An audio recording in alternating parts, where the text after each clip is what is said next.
Hello दोस्तों, तो आज की इस वीडियो में मैं सोल लैंड 2 की आगे की नॉवल को कंटिन्यू करने वाला हूँ। और हाँ, अगर आपने अभी तक इसके पिछले पार्ट को नहीं देखा है तो अगर आप लोगों ने मिस किया है तो मैं उसका लिंक को डिस्क्रिप्शन और कमेंट में दे दूंगी, तो आप लोग वहां जाकर चेक करके देख लेना। जहां इस एपिसोड की शुरुआत में हम देखते हैं कि इस बारी का जो स्कोरिंग मेथड था वो पिछले वाले के मुकाबले इंडिविजुअल नॉकआउट राउंड का वो अब थोड़ा सा चेंज हो गया है और अब ये बचे हुए नंबर्स के ऊपर बेस्ड होगा। इसका मतलब ये है कि अगर वो टीम उस राउंड के अंदर अपने सभी 7 मेंबर्स को बचा के रखती है एंड तक, तो उसे 7 पॉइंट्स मिलेंगे कुल मिला के। उस राउंड के एंड में जितने बचेंगे उतने ही पॉइंट्स मिलेंगे और एक टीम को सिर्फ 5 पॉइंट्स की ही जरूरत है उस मैच को जीतने के लिए। और यहाँ तक कि अगर कोई टीम हार भी जाती है तो उसे अगले राउंड में वापस से चांस दिया जाएगा। हालांकि एक काफी बड़ी प्रॉब्लम है कि अरेना लिमिटेड है, इसलिए हाइट के ऊपर से रिस्ट्रिक्शन हटा दी गई है। मतलब कि इन सभी के लिए लिमिटलेस हाइट होगी। और जब पड़ता है कि हाइट के लिए कोई लिमिट्स नहीं है तो युहाओ थोड़ा चौंक जाता है और यह मन में कहता है, नॉर्मली बात की जाए तो ज्यादातर सोल मास्टर को कोई भी दिक्कत नहीं है अगर हाइट पे लिमिटेशंस भी लगा दी जाती है तो, लेकिन अगर कोई सोल मास्टर हाइट में स्पेशलाइज्ड हो तो सिचुएशन पूरी तरीके से बदल जाती है, क्योंकि 4 रिंग सोल मास्टर शायद ऊपर से भी अटैक कर सकता है, मतलब हवा में से। और उससे भी बढ़कर सिनेमून एम्पायर के पास वो सभी जरूरी टूल्स हैं जिनसे कि वो उड़ सकते हैं। मतलब कि इन रूल्स को इस तरीके से बनाया गया है जिससे कि सिनेमून एम्पायर को फेवर करे और तो वो टूर्नामेंट के अंदर एडवांटेज में रहे। और तभी कोई इनका गेट खटखटा आता है तो वांग डोंग पूछता है, कौन है? दूसरी साइड वाला पसंद कहता है, यह मैं जूजू हूँ। तो ये दोनों ही खुश होते हुए कहते हैं, जितना हमने एक्सपेक्ट किया था, प्रिंसेस उससे जल्दी आ गई है। और जैसे ही प्रिंसेस जियो जियो अंदर आती है तो युहाओ इनसे कहता है, प्रिंसेस आखिर ऐसी भी क्या बात है जो आपको इतनी जल्दी मुझसे मिलने के लिए आना पड़ा? तो प्रिंसेस कहती है, हुआ युहाओ, आखिर तुम मुझसे ये क्यों पूछ रहे हो जबकि तुम पहले से ही इसकी वजह जानते हो? तो युहाओ कहता है, मैं जानता ही था कि आप पक्का यहाँ पे टूर्नामेंट के नए रूल्स बदल जाने की वजह से ही आए हैं। तो जजू थोड़ी चौंक हुए कहती, क्या रूल्स चेंज हो गए? तो युहाओ कहता है, वैसे ज्यादा कुछ तो नहीं बदला है, उन्होंने बस हाइट रिस्ट्रिक्शंस हटा दी हैं और मुझे ऐसा लगता है कि इन्होंने इसे इसलिए चेंज किया है जिससे कि सिनेमून एम्पायर की टीम को एडवांटेज मिल सके। तो यो कहती है, हाँ, यह वास्तव में ऑर्डिनरी सोल मास्टर्स के लिए अनफेयर है, लेकिन हमारे लिए नहीं। तो फिर क्यों हमें इस चीज की परवाह करनी चाहिए? तो युहाओ कहता है, लेकिन मुझे ऐसा लगता है कि कम से कम हमें इस चीज की कंप्लेन तो करनी चाहिए। और मैं भी जानता हूँ कि इससे कोई भी मतलब नहीं निकलेगा, लेकिन कम से कम हम उनके ऊपर थोड़ा प्रेशर तो डाल सकते हैं। तो जुजू कहती है, चलो इस बारे में हम बाद में बात करेंगे, और मैं यहाँ पर ये कहने के लिए आई हूँ कि हमने तुम्हारे सोल गाइड को टेस्ट किया जो तुमने हमें दिया था। तो युहाओ मुस्कुराते हुए कहता है, तो कैसा था ये? तो जूजी कहती है, ऐसा क्यों लग रहा है जैसे कि तुम्हें इस पर काफी ज्यादा प्राउड हो रहा है, और इसमें खुश होने की कौन सी बात है? तो युहाओ मासूम बनते हुए कहता है, क्या मैंने गलत कर दिया? और क्या आपका कहने का मतलब ये है कि मुस्कुराना गलत चीज है? और अगर गलत चीज है तो ठीक है, मैं अब से सीरियस फेस रखूंगा। और फिर युहाओ तो भाई साहब काफी ज्यादा सीरियस हो जाता है। तो जूजी कहती है, मैं यहाँ पे ये पूछने के लिए आई हूँ कि अगर हम इस सोल गाइड का बल्क ऑर्डर देते हैं तो क्या हमें डिस्काउंट मिल सकता है क्या?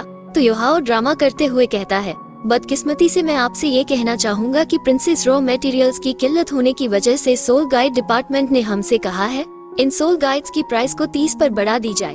तो प्रिंसेस, अब मैं इसमें कुछ भी नहीं कर सकता हूँ। तो जूजी चिल्लाते हुए गुस्से से कहती है, युहाओ, तुम जानते हो ना कि अभी बस 2 ही दिन हुए हैं, और क्या तुम जानबूझकर मेरा दिमाग खराब कर रहे हो? तो युहाओ मना करते हुए कहता है, प्रिंसेस, मैं झूठ नहीं बोल रहा हूँ। तो यह ओल्ड लेडी आगे आकर युहाओ से काफी डरावनी तरीके से कहती है, तुम जानते हो ना कि तुम ये क्या कर रहे हो, क्योंकि अगर कुछ भी गलत होता है तो तुम्हें इस चीज की कीमत चुकानी पड़ेगी। और इस ओल्ड लेडी को बोलता देख युहाओ भी थोड़ा सा घबरा सा जाता है। तो ये फिर सीधे हेडेक मोड में चला जाता है और काफी सीरियस उदास होते हुए कहता है, मुझे सच में माफ कर दो, मैं खुद भी ऐसा नहीं करना चाहता हूँ, लेकिन आप तो जानते ही है ना कि 70 पर जो कॉन्टिनेंट के अंदर मेटल्स हैं वो सिनेमून एम्पायर से ही आता है और उस पर उनका ही कंट्रोल है।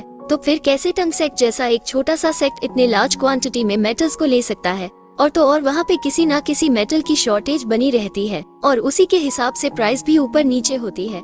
और यह कोई ऐसी चीज नहीं है जो कि मैं जानबूझकर कर सकूं। और युहाओ की इन बातों को सुन के प्रिंसेस से ही घूरने लगती है।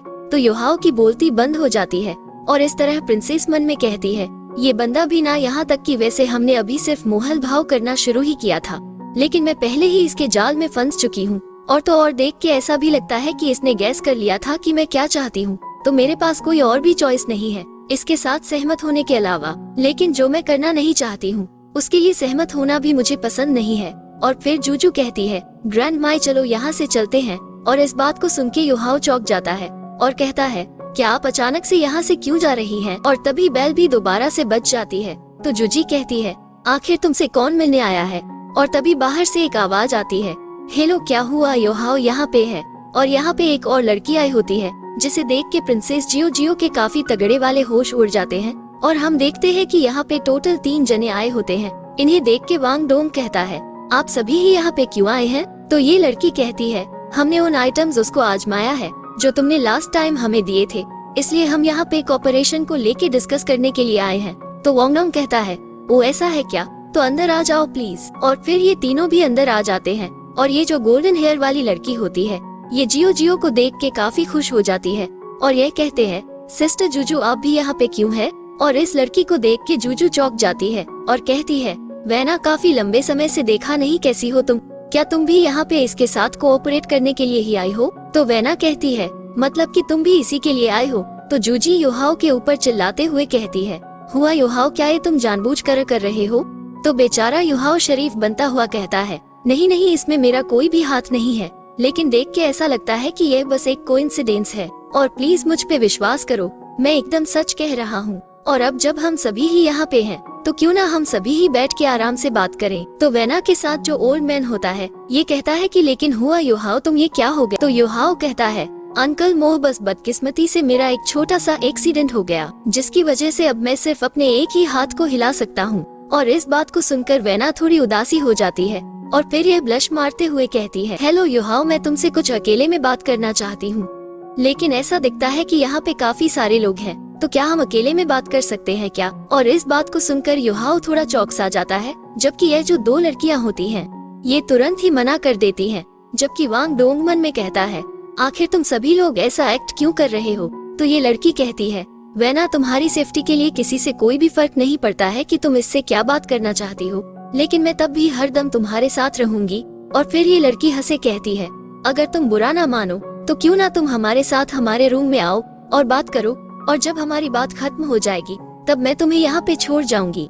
और वैसे ही युहाओ बेचारा कंफ्यूज होता है इस चीज को लेके, लेकिन तभी जूजी चिल्लाते हुए कहती है, इसकी कोई भी जरूरत नहीं है, क्या तुम्हें दिखाई नहीं देता कि मैं यहाँ पे इससे बात करने के लिए पहले आई हूँ? और क्या तुमने ये सुना नहीं कि जो पहले आता है उसे पहले मिलता है? तो ये लड़की कहती है, अगर मैंने गलती नहीं की है तो आप स्टार लो एम्पायर के प्रिंसेस जूजी होना, और जब हम यहाँ पे आए थे तब आप यहाँ से जाने के लिए तैयार थी और आप जा भी रही थी, तो इसका मतलब ये है कि आपका इसके साथ जो भी काम था वो खत्म हो गया था। तो अब हमारी पारी है। और इस पे वेरा तो कुछ भी नहीं कहती है, जबकि ये दोनों युहाओ से कहते हैं, तो हुआ युहाओ तुम्हें क्या लगता है अब हमें क्या करना चाहिए? तो युहाओ इन सबसे अनजान बनता हुआ कहता है, मैं नहीं जानता कि यहाँ पे यह क्या चल रहा है। तो जूजी कहती है, हुआ युहाओ बेवकूफ जैसी हरकतें करना बंद करो, और मैं उस प्राइस के लिए सहमत हूँ जो तुमने पहले बताई थी, तो तुम्हें भी अपने वादे पे अंत तक कायम रहने की जरूरत है। मतलब कि अब से तुम हमें टॉप प्रायोरिटी दोगे, और अगर तुम्हें मार्केट से रेयर मेटल्स नहीं मिलते तो मैं उन्हें भी तुम्हें प्रोवाइड करवा सकती हूँ।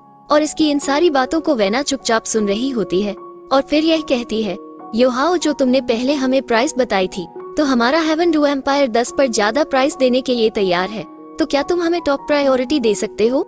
और इस चीज को सुनकर जूजी काफी हैरान होती है और यह वैना के पर चिल्लाते हुए कहती है, वैना आखिर तुम ये क्यों कर रही हो? तो वैना कहती है, सिस्टर मुझे माफ करना, क्योंकि यह मैटर हेवन डू एम्पायर के एग्जिस्टेंस से रिलेटेड है, तो मैं किसी भी हालत में पीछे नहीं हट सकती हूँ, यहाँ तक कि अगर सामने आप भी क्यों ना हो। तो जूजी कहती है, टॉप प्रायोरिटी हमारी है, जिस पर वैना कहती है, नहीं हम होंगे। जिस पे जूजी कहती है, वैना क्या तुम सच में मेरे साथ लड़ना चाहती हो? जिस पर वैना कहती है, सिस्टर जियो जियो ये पर्सनल तो नहीं है, लेकिन मेरे पास भी कोई और रास्ता नहीं है। तो जूजी थोड़ी सी परेशान होते हुए मन में कहती है, क्या हमें सच में प्राइस को इंक्रीज करने की जरूरत है? लेकिन ये सोल गाइड्स भी हमारे लिए भी काफी ज्यादा इम्पोर्टेंट है। और तभी यह बुढ़िया काफी ज्यादा गुस्से में आ जाती है और इन सभी के ऊपर अपनी पावर से प्रेशर डालने लगती है, और इस ओल्ड लेडी की पावर को देख के सभी लोग तंग रह जाते हैं, जबकि जूजी ग्रैंड माँ को ऐसा करने के लिए मना कर रही होती है। और तभी यहाँ पे एक और मिस्टीरियस सा बंदा आ जाता है जो कहता है कि आखिर तुम्हारी हिम्मत कैसे हुई, और यह भी वैना के पीछे आगे अपनी पावर को रिलीज करने लगता है। और इस हाइपर दिलों को देख के यह ओल्ड लेडी भी काफी हैरान होती है और यह परेशान होते हुए मन में कहती है, ये तो सच में मुझे भी सप्रेस कर रहा है और इस प्रेशर की वजह से जूजी को प्रॉब्लम होने लगती है। तो वेना अपने स्पोर्टर को ऐसा करने से रोक देती है और कहती है कि सिस्टर जूजी, क्या सच में हमें ये करना पड़ेगा? आप भी जानती है ना कि हमें दुश्मन नहीं बनना चाहिए। तो जूजी माफी मांगते हुए कहती है, मुझे माफ करना ग्रैंडमा के इम्पल्सिवनेस के लिए, और मैं भी प्राइस को 10 पर बढ़ाती हूँ। जिस पर आगे वेना कुछ भी नहीं कहती है, लेकिन तभी बीच में युहाओ इंटरफेयर करते हुए कहता है, तुम दोनों को इस हद तक जाने की कोई भी जरूरत नहीं है। और युहाओ को बोलता देख ये दोनों ही चौंक जाती है और युहाओ कहता है, तुम लोगों को प्राइस को बढ़ाने की कोई भी जरूरत नहीं है और हमारा सेक्ट बस यही उम्मीद करता है कि हम लोग तुम लोगों की मदद कर सके, न कि तुम लोगों के लिए मुश्किलें बढ़ाएं। इसलिए हम प्राइस को बढ़ा के तुम लोगों के ऊपर बोझ नहीं डालेंगे। और युहाओ की इस बात पे ये दोनों ही कुछ भी नहीं कहती हैं और यह कहता है, और तुम दोनों ही सोल कॉइन्स और रेयर मेटल्स को इस्तेमाल कर सकती हो हमारे सोल गाइड्स को खरीदने के लिए, और अभी के लिए मैं तुम दोनों को ही डिवाइन मिसाइल कैनन और मिल्क एजेंट्स को प्रोवाइड करवाऊंगी, और मैं तुम दोनों को ही प्रायोरिटी दूंगा। युहाओ की इस बात को सुन के ये दोनों ही खुश हो जाती हैं और जूजी कहती है, तो ठीक है, क्या अब हमें डील को साइन करना चाहिए? तो वेना भी खुश होते हुए कहती है, अब मुझे लगता है कि सब आराम से हो जाएगा। और जब ये सभी लोग यहाँ से चले जाते हैं तो वांग डोंग युहाओ से कहता है, युहाओ क्या तुम टायर्ड हो? तो युहाओ कहता है, जब किसी का सामना अपने सबसे ताकतवर स्ट्रांग अपोनेंट से होता है तो उनके साथ नेगोशिएट करना काफी ज्यादा आसान हो जाता है। हालांकि मेरे पास भी कोई और रास्ता नहीं था ऐसा करने के अलावा, क्योंकि यह चीज हमारे सेक्ट के लिए काफी ज्यादा जरूरी है। और वैसे भी इस नेगोशिएशन से तो ज्यादा आसान मुझे तो स्ट्रांग अपोनेंट से लड़ना ज्यादा आसान लगता है। और फिर वांग डोंग पूछता है, युहाओ क्या तुम्हें सच में लगता है कि जंग होगी? और जब जंग होगी तब हम क्या करेंगे? और वांग डोंग की इस बात को सुनकर युहाओ कहता है, आज नहीं तो कल जंग होना तय है और मेरे लिए उन लोगों को प्रोटेक्ट करना ज्यादा जरूरी है जो लोग मेरे आसपास और मेरे लिए सबसे ज्यादा इम्पोर्टेंट है। और अगर उस जंग से पहले मेरी बॉडी रिकवर हो जाती है तो काफी बढ़िया होगा। हमें अगले दिन की मॉर्निंग का सीन दिखाया जाता है जहाँ पे स्टेडियम के अंदर काफी लोग आए होते हैं क्योंकि यह बिग टूर्नामेंट शुरू होने वाला है। और यहाँ पे कुछ जने बात करते हुए कहते हैं, आखिर आज तुम इतनी जल्दी कैसे उठ गई? तो दूसरी कहती है, मैं इसलिए आज जल्दी उठ गई क्योंकि मैं पार्टिसिपेट करने वाली टीम्स को देखना चाहती थी। और देखो तो कि काफी सारे लोग आए हैं और यहाँ पे हम टैंक सेक्ट की टीम को भी देखते हैं जो कि यहाँ पे अपनी यूनिफॉर्म के पहन के आई हुई होती है। और टैंक सेक्ट की टीम को देख के कुछ पीपल हैरान होते हुए कहते हैं, अरे वहाँ पे तो देखो कोई चेयर पे बैठा है, क्या सच में इस बार यह डिसेबल्ड पर्सन भी पार्टिसिपेट कर रहे हैं? और ऐसा दिखता है कि यह टैंक सेक्ट इसी जैसे बेकार लोगों से भरा पड़ा है। और मुझे ये भी लगता है कि यह तो यहाँ पे बस नंबर्स को पूरा करने के लिए ही आया है। और ऐसा करते हुए ये टंग सेक्ट का मजाक उड़ा के हंसने लगते हैं, जबकि इस तरफ ऑप अपनी टीम को बताता है कि यहाँ पे टोटल 167 टीम्स हैं, जबकि 2000 के आसपास पार्टिसिपेंट्स हैं, जबकि करीब 10,000 गार्ड्स हैं सेफ्टी के लिए। और ये लोकेशन सिटी के बाहरी इलाके की है और ये अरेना भी अभी नया ही बना है। और इस अरेना का जो स्टेज है वो रेयर मेटल से बना है और इसकी थिकनेस 10 मीटर्स है, जबकि इसका डायमीटर 120 मीटर्स का है। और अरेना के स्टेज पे एक स्पेशल तरीके के बैरियर को सेट किया गया है, इसलिए अपोनेंट्स को स्टेज के नीचे फेंक के जीतना इतना आसान नहीं होगा, जिस वजह से यह मैचेस और भी ज्यादा वायलेंट होंगे। जिस पर एसक्यू संशी कहता है, क्या सच में? तो मतलब कि हमें रेस्ट करने का भी समय नहीं मिलेगा। और तभी जियो जयो कहती है, वेटिंग रूम के अंदर ही रुकना काफी ज्यादा अनकंफर्टेबल है और यहाँ पे ये सभी लोग ही हमारा मजाक बना रहे हैं।